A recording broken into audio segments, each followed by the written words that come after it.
The BMW M5 or M6 are really, really beautiful cars.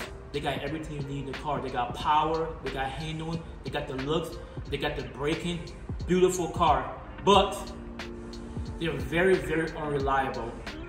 The most common problem with an E65 engine is rod bearing failure.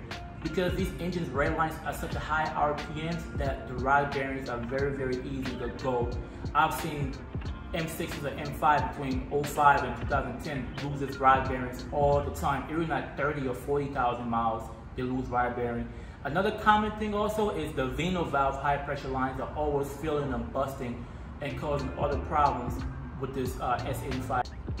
Now when I drove this car in here, it wasn't knocking, it didn't have no weird sound or nothing. It was just misfiring and it had a whole bunch of Vino valve code.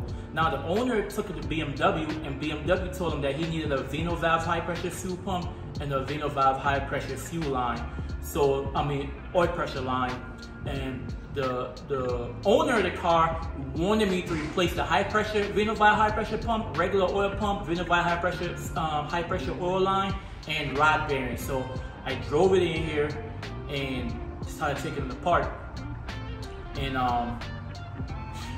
number 5 and number 10 cylinder literally exploded. They weren't there anymore. It exploded. It literally exploded.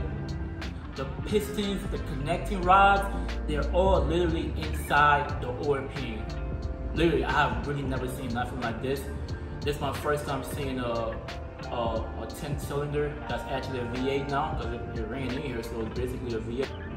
I have a friend that knows the owner of the car, and he told me that the owner of the car was chasing bikes on the highway when it happened, so I figured he probably was doing about 150, 160. These cars are known to do about 172 miles per hour. That's where his governor at. So he was high in RPMs when it happened, because damage like this will not happen driving speed limit. If you are in the market to buy a BMW M5 or M6 with the E65 engines in it, it's just a couple of things you want to take into consideration. These cars are not really everyday drivers. They're not cars you can just jump in and drive every day. They're really not. They're very, very high maintenance. Things break all the time. Listen, things break when it just sits down and does nothing. You start it up and something's gonna break. My recommendation is get repair records from whoever you're buying it from. Ask questions like, has the rod bearings ever been replaced? Has the actuator ever been replaced? Has the SMG pump been done? Just ask all these questions. Don't just go hand your money and buy one of these and expect to drive it every day, jumping in as an everyday driver. That's not gonna happen. It's gonna destroy your life and it's gonna destroy your bank account.